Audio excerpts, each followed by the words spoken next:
आएगा। जिम्बाब्वे में फतह के बाद ग्रीन शर्ट्स प्रोटीज को भी उसके मैदानों पर महदूद ओवर्स की सीरीज में मात देने को बेताब है और कौमी क्रिकेट टीम ने सीरीज की तैयारी के लिए गुज़िश्ता रोज डर्बन में प्रैक्टिस सेशन में हिस्सा लिया और खिलाड़ियों ने कोचेस की जेर निगरानी बैटिंग, बॉलिंग, फील्डिंग की भरपूर मशकें की। खिलाड़ी प्रैक्टिस सेशन के दौरान सीरीज में कामयाबी के लिए पुरज़्म भी नजर आए। ग्रीन शर्ट्स को इस सीरीज के लिए अपने नुमाया खिलाड़ियों का साथ मैसर होगा, ताहम जनूबी अफ्रीका के कप्तान समेत अहम प्लेयर्स इस सीरीज में गैर हाजिर रहेंगे। कौमी क्रिकेट टीम के कप्तान मोहम्मद रिजवान का यह कहना है कि जनूबी अफ्रीका से सीरीज के लिए सख्त मेहनत कर रहे हैं। सीरीज अहमियत की हामिल है, तमाम खिलाड़ियों से उम्दा खेल की उम्मीद है। मोहम्मद रिजवान की गुफ्तगू आपने सुनी, लेकिन कुछ चीजें वाज़ेह रहें कि पाकिस्तानी टीम ऑस्ट्रेलिया और जिम्बाब्वे के खिलाफ खेलते हुए यहां पहुंची है और सलमान आगा की जगह दोबारा क़यादत मोहम्मद रिजवान को दी जा रही है, उन्हें सौंपी जा रही है। पाकिस्तान ने जनूबी अफ्रीका में आखिरी T20 सीरीज बाबर आजम की कप्तानी में 2021 में 3-1 से जीती थी और सीरीज का पहला मैच आज रात 9 बजे डरबन में खेला जाएगा। सीरीज का दूसरा T20 मैच 13 दिसंबर को सेंचुरियन में होगा, जबकि तीसरा और आखिरी मैच 14 दिसंबर को जोहानिसबर्ग में खेला जाएगा। इस पर बात करने के लिए हमारे साथ मौजूद हैं स्पोर्ट्स के तजज़ियाकार सलीम खालिक साहब। सलीम साहब, कैसे हैं आप? मैं बिल्कुल ठीक। रिजवान ने देखें मेंटली प्रिपेयर कर दिया आपको कि पिचेस जो हैं डिफरेंट होंगी, यहाँ पे ये होगा, बिल्कुल तैयार कर रहे हैं। बिल्कुल, बड़े पुरज़्म नजर आ रहे हैं। 2 सीरीज तो पहले जीत चुके हैं, अब उनका तीसरी सीरीज जीतने का भी प्रोग्राम है। आप बताएं, प्रोटीज के खिलाफ जो ग्रीन शर्ट्स का आज पहला इम्तिहान है, पाकिस्तान की प्लेइंग 11 कैसी लगती है आपको? देखिए, अब सीनियर प्लेयर वापस आ गए तो जाहिर है रिजवान भी आ जाएंगे, शाहीन भी आ जाएंगे, बाबर भी आ जाएंगे और तगड़ी पाकिस्तान की प्लेइंग 11 हो जाएगी। लेकिन एक चीज हमको जरा थोड़ा याद रखने की है कि T20 क्रिकेट में जो हमारी रिसेंट परफॉर्मेंस है बड़ी टीमों के खिलाफ, वो इतनी अच्छी नहीं है। हम जीते हैं सीरीज, लेकिन वो छोटी टीमों के खिलाफ जीते।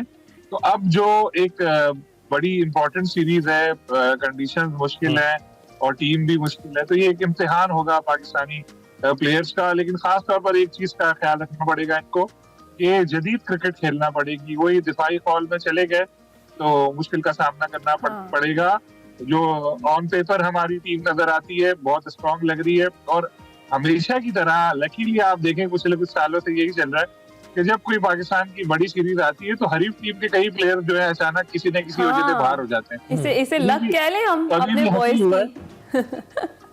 अभी भी ऐसा ही है। साउथ अफ्रीका की टीम में कल ही टेस्ट खत्म हुआ है श्रीलंका के खिलाफ, तो कई उनके ऐसे ऑल फॉर्मेट प्लेयर्स जो हैं वो इस सीरीज में हिस्सा नहीं लेंगे। तो अच्छा मौका है पाकिस्तान के, सीरीज नहीं बल्कि शायद इब्तिदाई मैच में ना हो। ठीक है। तो सलीम भाई साहब, जिस तरह से आपने जिक्र किया बाबर आजम और शाहीन शाह अफरीदी की जो T20 स्क्वाड में वापसी हुई है, तो फिर आज क्या वो मैच खेलेंगे या फिर एक बार फिर से जो हमारे यंग प्लेयर्स हैं उनको ही आजमाया जाएगा?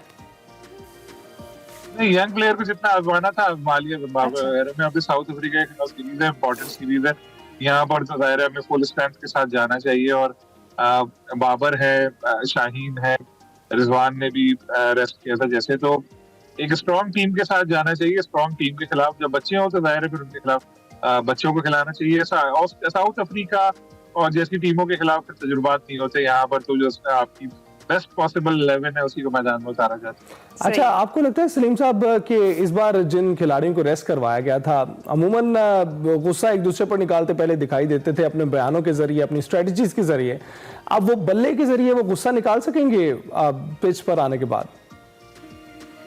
100% उनको ऐसा करना चाहिए, क्योंकि देखिए होता ये है कि पहले इन प्लेयर्स को कोई छेड़ नहीं सकता था, चाहे वो बाबर हो, शाहीन हो, रिजवान हो। कहा जाता था इन लोगों का ग्रुप है, इनको कोई हटा नहीं सकता, प्लेयर पावर है।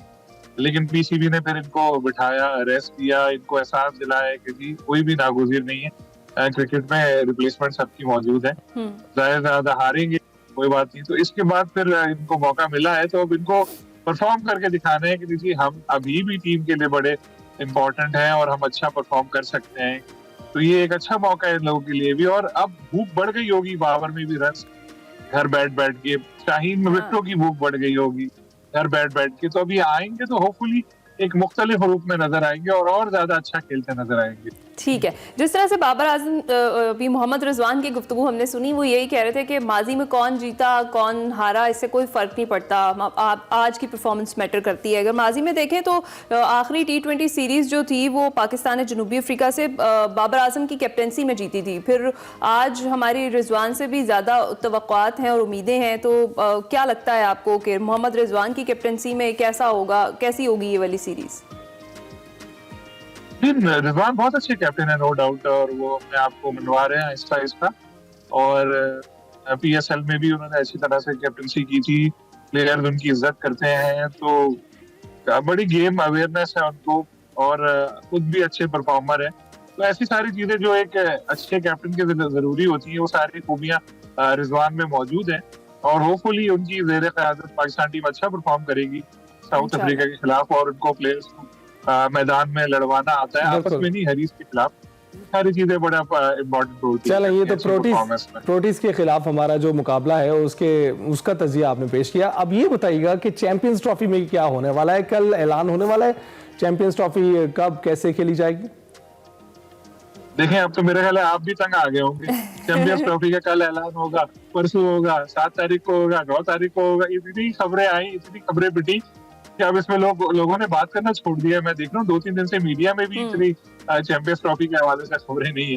लेकिन कल मैं इंडियन मीडिया की एक रिपोर्ट पढ़ रहा था जिसमें लिखा था कि कल शायद ऐलान कर दिया जाए शेड्यूल का। उसमें ये बताया गया था, और उसमें ये भी लिखा था कि पाकिस्तान क्रिकेट बोर्ड ने रिटन में एश्योरेंस मांगी ICC से कि जो हमारी शराइत है हमें लिख के दो। ये तो मुझे भी पता है, ऐसा तो हुआ है, क्योंकि माजी में हमने पहले भी डिस्कस किया था कि जब बिग 3 वाला मामला था तो इंडियन क्रिकेट बोर्ड ने कमिटमेंट की थी PCB के साथ, लेकिन फिर कमिटमेंट पूरी नहीं की थी। तो अब जो पाकिस्तान क्रिकेट बोर्ड चाहता है कि ICC से रिटन में ले ले, हालांकि अभी भी अगर रिटन में भी ले लें इंडिया, कल को फिर भी कह सकते हैं कि हमारी गवर्नमेंट ने कह दिया हम नहीं कर रहे, लेकिन फिर भी एक थोड़ा बहुत लीगली पाकिस्तान की पोजीशन स्ट्रॉन्ग हो जाएगी अगर रिटन में ले ले। तो गालिबन ये कोई इशू चल रहे हैं, 1-2 और पाकिस्तान के मुतालबात भी थे जो माने नहीं अभी तक, और अभी भी कोई PCB से मेरी बात हुई थी जो जराए हैं, कल तक कोई खास डेवलपमेंट उसमें आई नहीं है। बिल्कुल, तो जैसे ही कुछ होता है तो ये PCB की पोजीशन मजबूत नहीं होगी, इसके साथ ICC की पोजीशन भी मजबूत होगी कि वो मॉडरेशन करवा सकता है, क्योंकि जे शाह के आने के बाद तो ICC की भी पोजीशन जो है वो आपको पता है कि इसके हक में बेहतर जाएगी।